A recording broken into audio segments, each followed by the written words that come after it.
Hello and welcome to the House of Wellness. I'm Luke Darcy, and it is always a great pleasure to be standing alongside Stanley, Jacqui, Felgate, Dr. Nick Carr. Good to see you guys. And we're all about having a workout today, Jack, not for our bodies, but for our brains. That's right, Darcy. We're focusing on mind fitness with tips on everything from memory to migraines. And it may surprise you to know, Jack, that according to the WHO, neurological conditions are actually the leading cause of ill health and disability worldwide. Things like brain injury, dementia, stroke. So it makes absolute sense that paying close attention to this area of our health is a no-brainer. Oh, See how nice. I did that? Nice. I see what you did, yeah. Now, have you ever...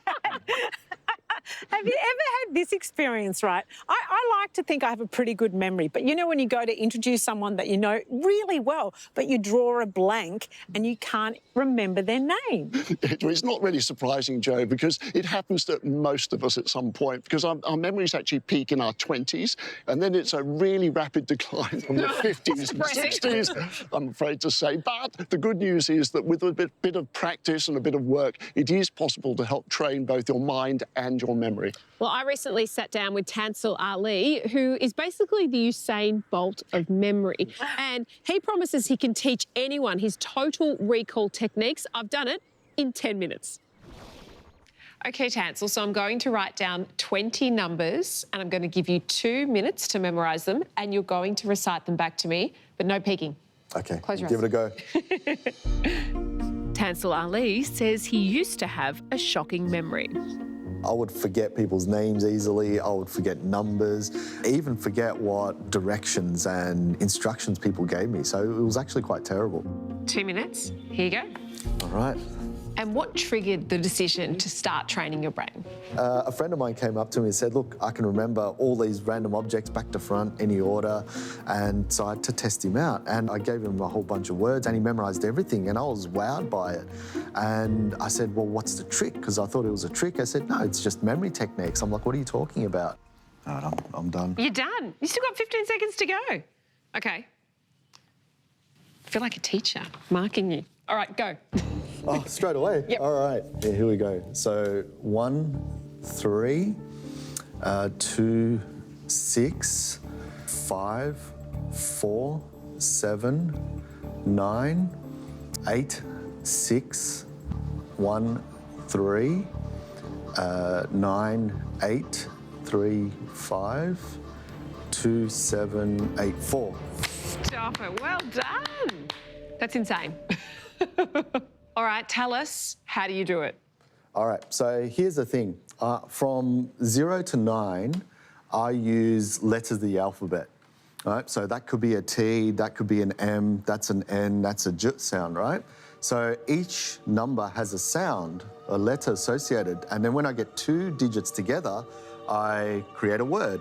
So for example, 7 is a K sound, 9 is a P, so I make up the word cap.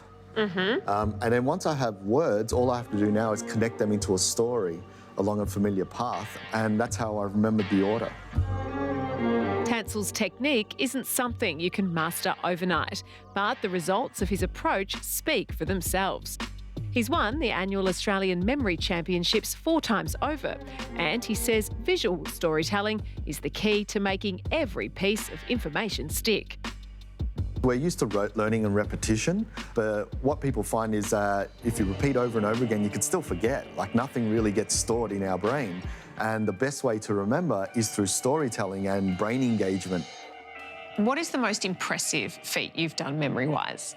Well, years ago, I was given the task of memorising 2 big fat books of the yellow pages. And that was 20,000 digits of numbers in there. And I had to do it in 30 days as well. Could you do it? I did it, and I had to, some days I had to memorise 10 hours in a day because I'd missed out not memorising the day before, but all I did again was make those stories and connections, and once I did that, it was just simply recalling those stories, not the numbers. Right, now as I come inside my house, the next thing that I see in order is I've got a driveway, so I'll just put my car With enough practice and motivation, Tansel is confident that anyone can grasp the same transformative techniques.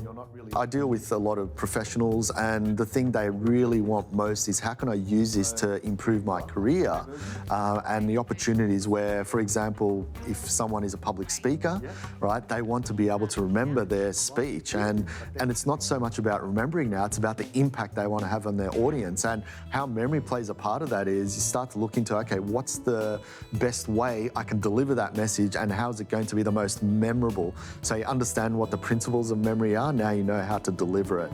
What we're going to do is put your keyword into each location. Recently, I was presenting a workshop to 100 people, and the fact that I was able to use a concept of memory training where we relate rhyming associations to a particular part of our presentation definitely served a good purpose when you're presenting anywhere from 4 to 6 hours. All right. The practices that Tansel has shown me just help me formulate a story, and so I can navigate my path with a lot more ease. By training your memory, you're not just improving your ability to remember, you're improving your mental performance. So you can improve your focus and your concentration, and even things like problem solving and innovation and creativity. There's countless things that training your memory actually helps you with. Tansel, I'm terrible at remembering names, so you're going to give me some tips on how to do it properly. So what's the secret? Yeah, well, I'll show you the secret. So here I've got some names for you, so let's go through them. Okay. Right, now, names are really difficult to remember because there's really no meaning associated when we first see them. Obviously, names have meaning. So if we meet a Steve, for example, the name is very tricky, but if we have some sort of an association for Steve, it helps us remember. So what comes to your mind when you think of Steve? Steve Jobs. Steve Jobs. So maybe you see this guy working with Steve Jobs and he's on stage presenting. Oh. So now It's a very detailed story. It's very detailed, yeah. So the more you make it detailed like that, the easier it is to remember. Let's look at another one. Janice has got a little crown on and a veil. So she's the bride. Think January. She's getting married in January. Great. Sandra, she's got pigtails and she's in a school uniform. So maybe like childhood. So Sandra, sand.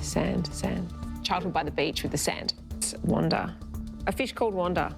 Maybe she's like a grandmother who cooks a lot of fish and then Wanda the fish. That's a bit lame, isn't it? So how long does it take the average person to train their brain? Yeah, well, you can train your brain overnight and you can get results, but doesn't mean it's going to improve your memory. So just like physical training, you want exercises and systems to help you practice regularly. So anywhere from 6 to 12 weeks and you've got a pretty amazing memory. Janice. Very good. Schoolgirl. Beach, bee. Oh, it's going to annoy me now. We can come back to her. Come back to if you her. like. Leave her last. Put her on the side. That's Wanda. That was very quick. That's Larry. That's James. Okay. Oh, I got one left. Driving me One mad. final It's one. This is a schoolgirl who was playing by the beach because it was hot. Beach, bee. What is she playing with? Sandra. Yes. Yes. Correct. Because I told a story. You're right. How amazing is that? You got It them all works. right. Yeah. Had to think about one. I can't wait to show my husband this trick. He's Yay. the worst at names. Well, you're the best at it now, so Thank you you. can show him. I feel like I am. It is such a fascinating field, and I honestly feel like I've improved my memory forever. So if you want to train your brain and improve your memory, you can just log on to tanselarlee.com. I think that's a really good time, speaking of quick fixes, to actually have a bit of a discussion about Ozempic. I'm sure most people who are watching this would be aware of this new drug, which was originally designed to treat type 2 diabetes, Dr. Nick. Yeah, absolutely right, Jack. And it was brought out in 2017 in America, and now it's all over the world, Australia particularly. Other medications similar, Mount Jaro, Trulicity, that sort of thing. And they're great for type 2 diabetes, but they also help people lose weight, which is a really great thing at one level, but also a bit of a problem. So how does it actually work? Yeah, it just makes you feel full more quickly. So it mimics a hormone that does that. And it's very good for weight loss, very good for diabetes. But the problem is some people with diabetes are having trouble accessing it. And you hear so many people that I know that are on Ozempic that perhaps you looked at and thought you didn't have an issue with weight, and it seems as though this has gone global, Joe and Jack, and people everywhere are taking Ozempic, and we don't know the long-term effects. There hasn't been any longitudinal studies. It always worries me, Das, when we see a new medication used very strongly. What happens in the long term? Because we don't necessarily know. Now, on the other hand, it seems to be very safe, very effective. So I'm not knocking it. It's a good drug. It is controversial because perhaps we see people who are taking it that we outwardly think don't need it, but then I do know people who have struggled with obesity their entire life, and this is life-changing for them because suddenly they feel as though they're able to change something in themselves that they've never mastered. Yeah, and one of the things that's happened, Joe, is that we've now got compounding pharmacies making versions of it. So be really careful because we need to make sure people are getting the real product when they need it. And Nick, there's some type 2 diabetics now that can't access Ozempic when they need it. Yeah, there have been shortages of all these medications, which is a problem. But the important thing, if you're going to use this sort of medication, go to your doctor and have a conversation about what's right for you, and never take a medication that wasn't prescribed specifically for you.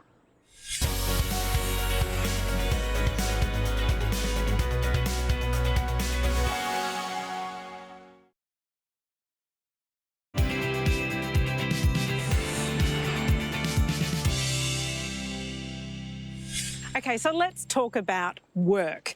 The global population is getting older and living longer, so it makes sense that Aussies are now retiring from work at a later age. Yeah, Joe, the retirement age is pushing up closer to 70, and I get that. But the question for me, Nick, is what happens when you retire? I think of my father-in-law, David Shaw. He's 85, runs his business 6 days a week, and he always says to me, "What am I going to retire from life?" Yeah, it's a great question, Darcy. I mean, I still love my clinical work, but also I hope I know when to stop before it gets too late. I want to hang As a doctor, definitely. I want to hang up my stethoscope before I become that doctor who used to be quite good. But the important thing for people is if you're still working because you love it, then keep doing it. Go for it.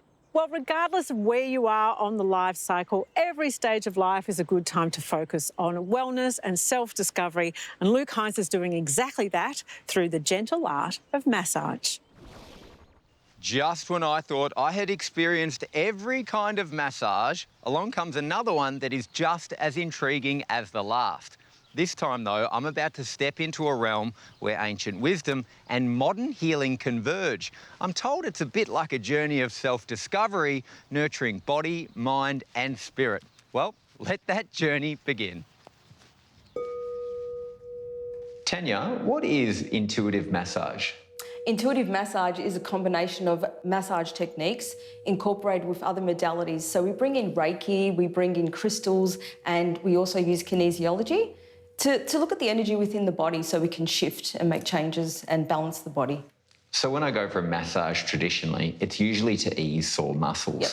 What would I be coming to you for? Well, we tap in more into the emotions. So we will address the muscle pain, but we'll go deeper and we'll go, okay, so you might have a lot of pain in your upper body, in your shoulders. So you've heard of that term of carrying the weight of the world on your shoulders. And it's like, what is it? Is it on the left or right-hand side? So we tap deeper into it. It's not just sore shoulders from sitting at a desk. It's more as if though, okay, what's triggered that? Because we store trauma in our muscles. I'm not psychic, but I'm intuitive, and I can sort of scan you just by looking at you, and also that's why it gets deeper. When I massage you and my hands are touching the body, I can feel the heat and the coldness and see where the energy is flowing. So when we met today, did you start without even trying picking up on things? Yes. Can you give me some... Yes, I did. Well, I look at you as, I know your job's very busy, but it's like you're very head busy at the moment, and you are carrying a lot up here, and you just seem not relaxed. You seem quite out of balance. So I would look at your feminine and masculine energy today and try and correct your chakras. When I have a massage, typically, I zone out, sometimes almost go to sleep. It's a very relaxing experience. Yeah. This sounds a little bit different in that I'm more involved emotionally. You can be, but you can also just relax and drift off to sleep. But if you need to speak up, The whole point is to say, that doesn't feel good, or that's making me really upset, or whatever it may be. So go with the emotion. It's about tapping into your own energy field and listening to your own emotions. How did you discover it? Is it something that's quite common? Well, basically I've been massaging for a long time, and I've massaged in a lot of sports clubs and things like that, and it's very different. And by learning other modalities, I brought that in. So when I would work with the touch of the human body, I could just feel and shift energy, and I'd started to pick up on people's emotions. So I felt like, okay, I can combine the two with massage and the other modalities that I've trained in and give people a whole different experience altogether. So I'm working on your right side, which is your masculine energy, and your left side is your feminine energy. So we have both. Yeah. When it comes to the physical touch in the massage, what style does it more lean towards? Swedish, deep tissue? It can be a combination of both. Not so much deep tissue, unless I have certain requests. You know, there might be a few pressure points being touched in certain parts of the body, but a lot of flicking as well, like sweeping and flicking, so we're shifting the energy. It's like shifting it out and chucking it away. It's so obvious you're storing trauma here in your left hamstring. Yeah. So at the moment, it does not look like to me you're getting enough nurture or self-love. What are some of the reasons that you're seeing people come and experience this for? Because they're feeling out of balance, and a lot of people, believe it or not, live lonely solitude lives. They put on a very good front out there, but there's no touch going on, and so touch is so important for the human body. And so when we touch and connect emotions, it's just opening up a gateway for them to understand it. They are real, they are heard, they are seen, and they can improve in regards to feeling connected to themselves. So they're not feeling connected when they come in. Every person in this world has trauma. We're guaranteed to have trauma. We just need to know how to deal with that trauma and know that we can shift that trauma rather than letting it stay within the body and bringing us down. And stop. Stop? Okay. You can open your eyes. Now, would you like me to pull the card from the top, or would you like me to spread the cards and then you pull one out? I'm happy with pulling one out. And then basically it's like, I'll follow up with you in about 3 days' time to see where you're at and how you're going, and you always get a little bit of homework with me. So you might be sent off to go and do some grounding activities, get out into nature, whatever comes through. You got it? Yeah, got Okay. it. Perfect. Should I look at it? You can look at that card. Ooh, chocolate. Chocolate. Chocolate, nourish your body and soul. That was an incredibly unique experience. Now, I've had a massage in my time, but what I loved about this is that it isn't just about the physical touch. There's so many modalities involved here: Reiki, kinesiology, crystals, essential oils. And for me, who's very open to that side of healing and health, I was loving it because it took not only my body, but my mind somewhere it needed to. I'm busy at the moment and I feel completely relaxed. I can't wait to incorporate some of these techniques and tools into my life moving forward. Well, we've still got a way to go to achieving gender equality, something that I'm very passionate about, as I know you are also, Dr. Nick.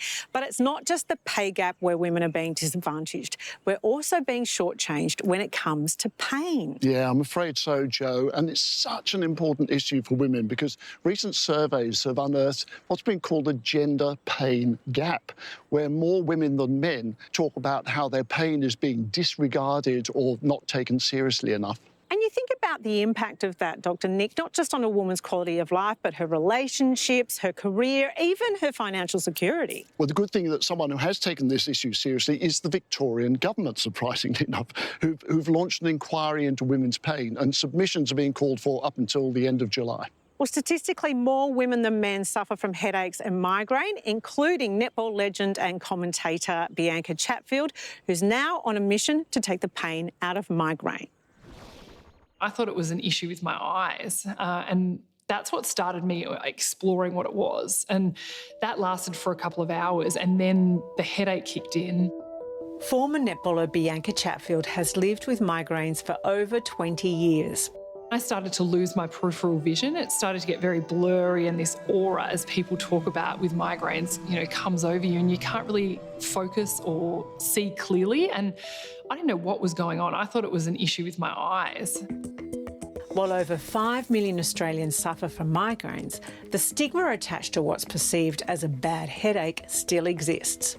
Everyone throughout the course of their life has had a headache, and so everyone has in their head, I could manage a bit of a headache, why don't you just push through, get on with it, suck it up? And that's not something that you can do when you've got a migraine. It's a whole brain medical condition, and you can't just grit your teeth and push through it. Those who suffer episodic migraines can have 14 headache days every month, with days of isolation in a dark room to deal with the pain. Symptoms in the lead up to the pain can be significantly problematic. That can be changes in vision, in the way you move or the way that you feel things. And then along with the pain, there can be nausea, vomiting, and those sensory sensitivities. A recent report on Australian women and migraine reveals that the personal and professional lives of women are greatly affected, with common triggers such as intense lighting, loud music or noisy conversations all key triggers for migraine. It has a significant impact on the way people are functioning. There are some patients who are unable to work or unable to function in their family because of their symptoms. The worst of the symptoms usually occur in the first hour, and if not managed quickly, can last for hours or even days. If you don't have a prescription, having to go to a doctor first to get access to that, because time, it's so your friend if you can get on top of it early to really stamp out the debilitating effects of a migraine. And the longer it takes to get that treatment, the tougher it's going to be to navigate yourself through the day. For Bianca, timely access to a medication that's available without a prescription is crucial in better managing the pain. Being able to take medication within the first half an hour of getting that blurry peripheral vision, that has really helped me prevent the rest of the migraine from being able to kick in and take hold. So migraine is extremely common. It is the #1 cause of neurological disability worldwide, and it disproportionately impacts on people in their really productive years of life. So anything that we can do to try and get on top of migraine symptoms and get these people back to a fully functional life in the workplace and in the home is going to be a huge advantage, not just for the individuals, but for the community.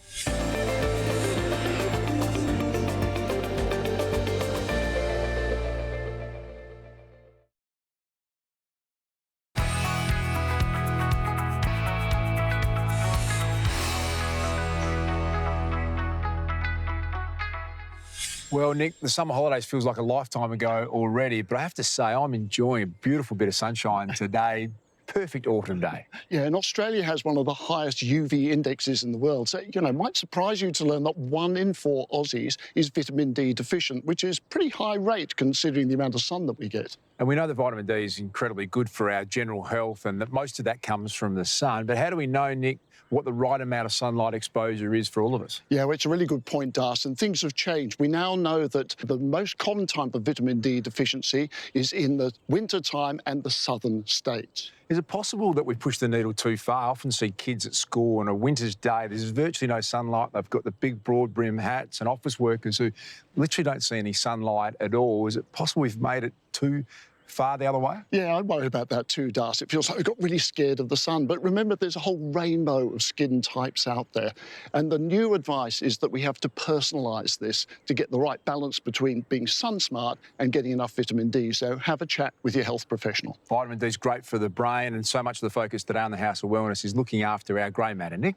Yes, and I say my #1 piece of advice for everything health-related is use it or lose it. And that also applies to the brain, where regular workouts are just as good exercise as for any other muscle.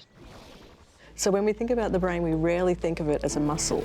We always think about ourselves in the brain and all of these problems we have and all of these issues. But no, the new evidence and science is showing us that we actually understand the brain for the first time in a completely new way. The biggest change that's happened in the last 10 years is that we can actually see inside the living brain for the first time in 7,000 years of history. We can sequence every cell in the brain and our body and every species, so we know where we've come from. And the biggest breakthrough in terms of longevity, joyfulness, happiness, is understanding the brain's really plastic, and that's the concept of neuroplasticity and the brain's ability to become healthy, strong and happy across your lifespan by certain practices that can really drive that. So this is my favourite thing to talk about, some tips for brain health and fitness. And the first thing to do to make it really simple is as soon as you wake up in the morning, I want you to just take your eyes and look out the window and take a panoramic view, rather than going straight to your phone or some narrow view, because what you're doing is you're actually using your physiology for your favour. So you're immediately turning down your stress system just by opening your eyes wide into the open world, compared to taking a narrow view which activates your stress system. We actually understand that now. We understand that's a direct link between the way your eyes work and your nervous system that causes stress. So it's such a simple thing to do, not easy to do because we're in our habits, but it's the number one thing that can really drive neuroplasticity and a big change in your life, because you're actually starting to then get your brain to then go and look for all the evidence to show you all the good things happening in life. Whereas you do the opposite, you're setting up your brain because it likes stress more than happiness and pleasure at 10 times the rate. It's just designed that way to keep us alive. And so then for the rest of the day, your brain will always be looking for threats. It is simple, but why is it hard to do? So why aren't we doing this in the world? Why aren't we happy, healthy and strong? Why is there an escalation in an acceleration of mental health problems or people being stressed or busy and all of these things in an amazingly abundant world? Why? It's because of the way the brain's built and no one's being taught how to train their brain like a muscle. But the hard part is doing it every day, because things are happening in your life, right? Stress isn't going away in life. It's really real. And so because of the way stress goes into the brain, it keeps us stuck. We go straight back to the things we learnt over a lifetime and your parents learnt over their lifetimes. Our brain is not born a blank slate.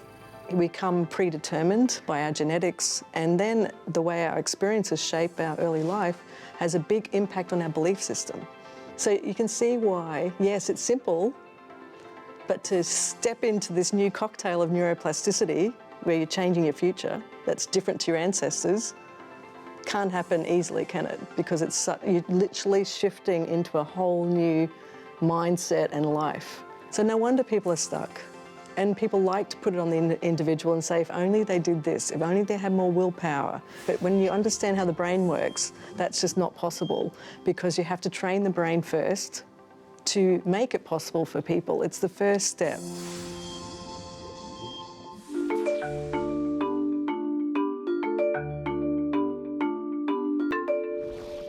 Well, May is the start of flu season, which will be with us until October. And I tell you, Nick, I love winter, but that is one side I can do without. Yeah, and we've had an early start to the flu season this year, and real flu is nasty illness. Have you ever had it? Twice in my life, and both times I thought I was going to die. Yeah, because people do die from the flu, and the best protection is to get your annual flu shot. I have mine every year. Well, most people get their flu jab from either the GP or the pharmacist, so we asked the House of Wellness pharmacist for their answers to some common questions about the flu.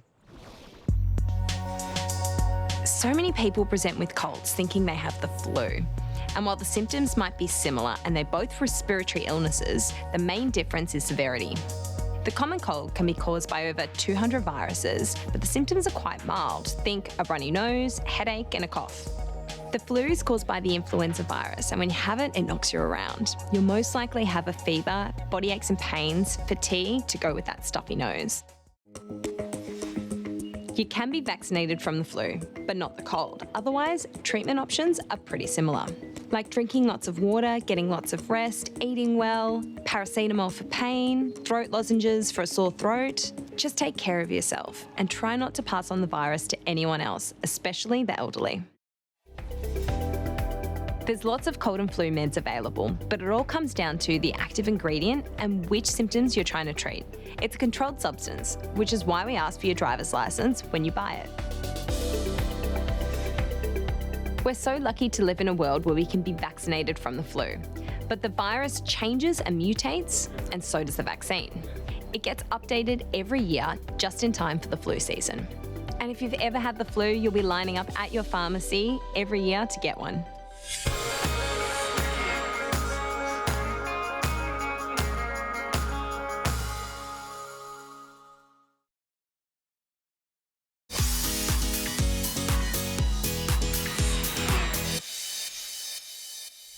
So it's true that makeup trends have actually been named after food and drink. You may recall cherry cola lips, latte makeup, espresso makeup, strawberry makeup, and now pumpkin spice makeup. And for anyone at home who isn't aware what pumpkin spice is, it originates from a pumpkin spice latte. And as you can imagine, pumpkin colours, so really warm yellow, orange tones. I love pumpkin spice on a redhead. I feel like it's their moment right now. And here is the completed pumpkin spice makeup look. Layla, I'm excited because I think this look was actually made for you. Do you like those warmer tones when you're working on makeup? I do, yeah. Well, let's start on the bottom lash line using a really beautiful warm brownie tone. We're going to grab that warmer shade and just lightly kind of press it into the top of your lid. So now, using quite a warm brown shade, I'm going to go into the outer corners of the eye so that you can see there's some depth, but it's all warm. Blend that with a bronzer. We'll get rid of any harsh lines. Now, the final part that I love to do with the eyes is add a brown mascara. Add a few coats of these. So a big part of this look is that coral cheek, and we're just going to add it quite high so that it goes back into the contour. I think for it all to marry in really well together, it's nice to add a little bit of coral to the center of the lips. And then with a brown liner. My little take on this so that you can wear it every day is popping a little bit of clear gloss just to the center of the lips.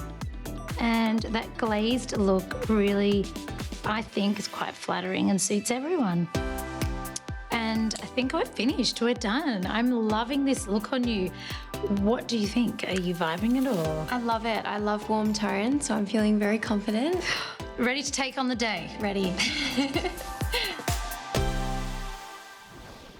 Thanks to Jade Kisnorbo there for a great way to warm up our winter look. Now, earlier we learned of the importance of getting some beautiful winter sun to combat becoming vitamin D deficient. And you know, Jack, one of my favourite ways of doing that is walking our beautiful dog Daisy on a day exactly like this. Well, we love our pets, Joe, here at the House of Wellness. But interestingly, the latest figures from the Bureau of Statistics show that over the last 2 years, pets and their associated costs have increased by 22%, which is a lot. It really is. But when you think about it, you've got vet bills, registration, their food, of course. So they're the larger costs, but then there's the hidden costs like grooming and obedience classes. You know what? I think the larger the animal, the more expensive they are, because we have 2 ponies to punish. But, you know, they're such the centre of your family, you know. We love our pets, we love our family animals, and you know, they're worth every penny, aren't they? They are. And, you know, when I think it comes to exercising with or without our pets, I reckon 25 to 30 minutes is just about right. And celebrity trainer Sam Wood agrees. What does it look like for me to take care of myself? Look, everyone assumes you're a gym junkie and you're training for an hour every day. That's really not the case. For me, it's about moving my body in some way most days, getting active with my family, and just trying to fuel my body the right way and get as much rest and recovery as possible. So it really is just a holistic approach. I get the question all the time, what's more important, Sam, working out or nutrition? And they're both equally as important. We need protein to support muscle health and recovery. And from my experience, most people simply aren't getting enough protein into their diet. We had so many 28ers over so many years say, what's the best protein bar or protein powder to consume? And it was really hard to give them an accurate answer. So many of them have got too much sugar or too high carb content or not enough protein or really confusing labels. So we had an opportunity, but I really think we also had a responsibility to create a product that they know they can trust 28 Go is definitely an extension of 28 by Sam Wood. We really did want to create a 360-degree wellness program. We're best known for our shakes and our bars. Easy, grab on the go, get your protein in, and of course, we're Australian owned and made. So I'd say my personal favourite is the 28 Go chocolate protein powder with probiotics. It's 99% sugar-free when mixed with water, and it really does keep carbs down, get your protein in. Plus, it's also got 1 billion probiotics per serve, which is good for supporting gut health. Why 28? I can't tell you how many times I've had that question. 28 was all about 28-minute workouts or less, and working in 28-day blocks because it's a really good time to set a goal. It's not too long that you become a bit disenchanted, but it's long enough to see great results. And it has become a lucky number. Weirdly, I don't know, I look out for it now.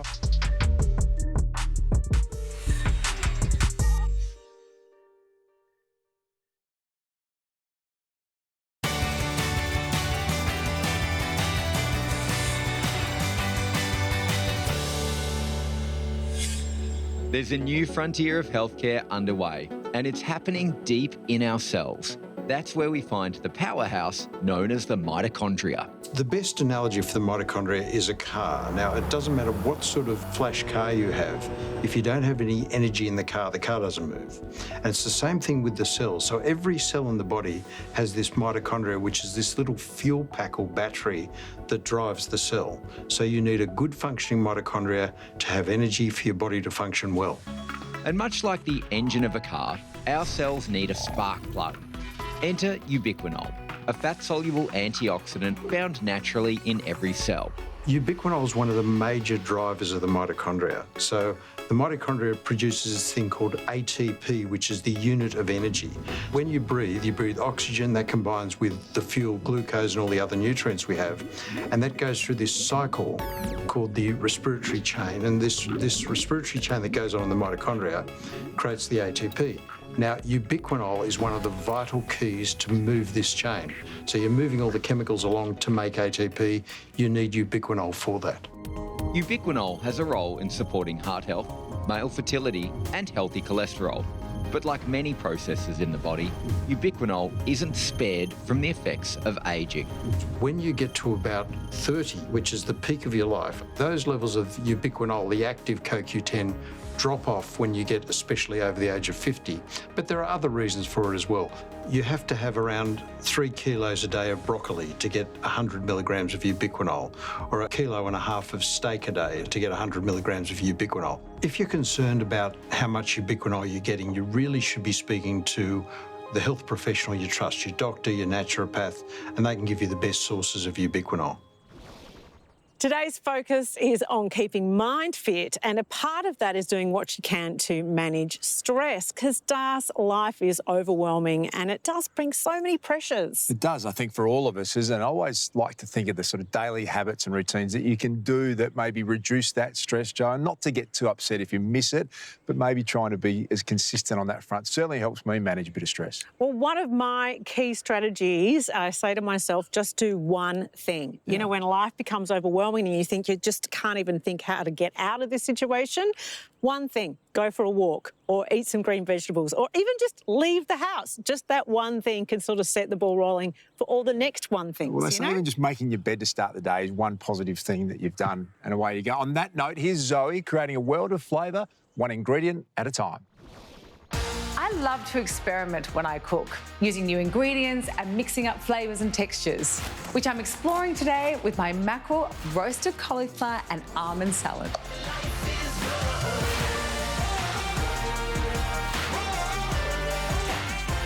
Preheat the oven to 180 degrees Celsius. I'm breaking up the cauliflower into bite-sized chunks for easy roasting and eating. For me, nothing goes in the oven without heaps of extra virgin olive oil, sea salt and pepper. 15 to 20 minutes and the cauliflower will be a lovely golden brown. Now for the salad. Spinach is the base with some autumn-inspired additions. Almonds, mushrooms and celery for a bit of extra crunch. I'm making this a hearty salad to complement the cooler weather.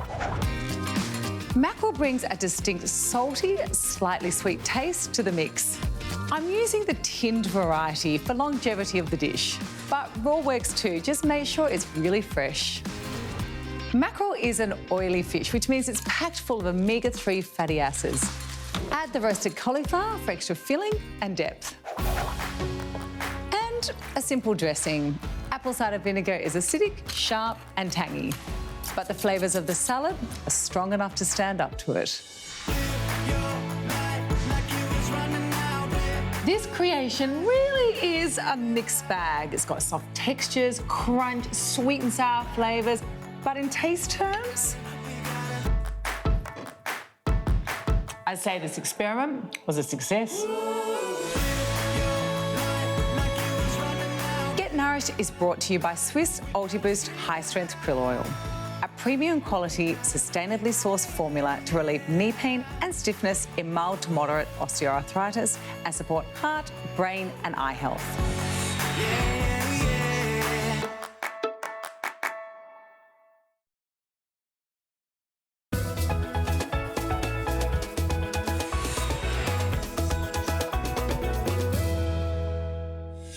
Well, sugary soft drinks are back in the news. I want to ask you guys, you're a carbonated soft drink drinker, and do you perhaps go the zero sugar option or not? I don't drink soft drink at all. I never have. I don't even drink champagne.